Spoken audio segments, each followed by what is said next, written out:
السلام علیکم دوستو، میرا نام ہے مبین اور آپ دیکھ رہے ہیں ٹاپ 5 چینل۔ دوستو، ٹیکنالوجی کی دنیا میں ہیکرز کا ایک بہت بڑا نام ہے۔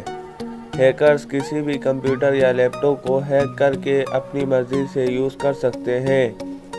یہ نیٹ ورک کو نقصان بھی پہنچاتے ہیں۔ دوستو، بڑی بڑی کمپنیز نے بھی اپنی سیفٹی کے لیے ہیکرز ہائر کر کے رکھے ہوئے ہیں۔ انہی ہیکرز میں سے آج ہم آپ کو 5 سب سے خطرناک ہیکرز کے بارے میں بتائیں گے۔ تو ویڈیو شروع کرنے سے پہلے اگر آپ نے ہمارا چینل سبسکرائب نہیں کیا ہے تو سبسکرائب کر لیں اور برابر والے بیل آئیکن کو بھی پریس کر لیں تاکہ ہمارے آنے والی ہر ویڈیو کی نوٹیفیکیشنز آپ کو ملتی رہے۔ تو چلیے شروع کرتے ہیں۔ نمبر 5، گیری میکنن۔ دوستو، 10 فروری 1966 کو اسکاٹ لینڈ میں پیدا ہوئے۔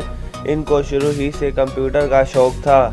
دوستو، اس بندے نے 13 مہینے میں ناسا کے 97 سسٹم ہیک کر لیے تھے اور I am solo یعنی میں اکیلا ہوں کے نام سے اپنی پہچان چھوڑ دی تھی اور تبھی سے ان کا نام سولو پڑ گیا۔ اس ہیکنگ کی وجہ سے $70 لاکھ کا نقصان ہوا۔ اس کو امریکہ کی بڑی ہیکنگ بھی کہا جاتا ہے۔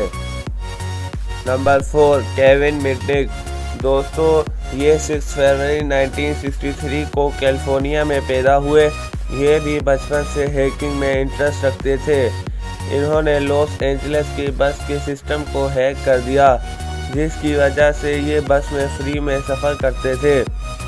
انہوں نے 16 سال کی عمر میں ایک سافٹ ویئر بھی چرایا تھا جس کی وجہ سے انہیں 12 مہینے جیل جانا پڑا۔ Number 3، Albert Gonzalez. دوستو، 1981 میں کیوبا میں پیدا ہوئے۔ انہوں نے 14 سال کی عمر میں ناسا کے کمپیوٹر سرور کو ہیک کر لیا تھا۔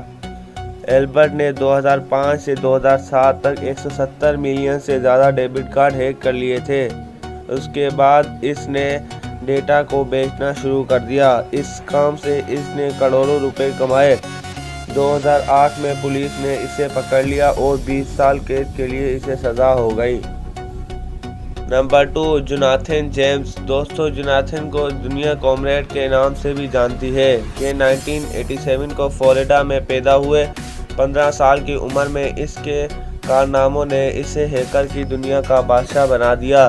اس شخص نے ناسا اور امریکہ آرمی کے سیکرٹس کو بھی ہیک کر لیا تھا۔ 16 جنوری 2006 میں اسے بھی پکڑ لیا گیا۔ چھوٹے ہونے کی وجہ سے اسے 7 مہینے کی سزا سنائی گئی۔ نمبر 1، کیون پولسن۔ دوستو، یہ بھی 1965 کو کیلیفورنیا میں پیدا ہوئے۔ انہوں نے ریڈیو کال کو ہیک کر کے ان کو اپنے قبضے میں کر لیا تھا۔ جب پولیس نے انویسٹیگیشن کی تو پتہ چلا کہ اس نے 15 منٹ تک ریڈیو کالز کو ہیک کیا ہوا تھا۔ انہیں گرفتار کیا گیا اور 3 سال تک کمپیوٹر نہ چلانے پر پابندی لگا دی گئی۔ تو اگر آپ کو ہماری ویڈیو پسند آئی ہو تو لائک اور شیئر کرنا نہ بھولیں اور کمنٹ باکس میں ہمیں یہ ضرور بتائیں کہ اگلی ویڈیو کس ٹاپک پر بننی چاہیے۔ شکریہ، تھینک یو۔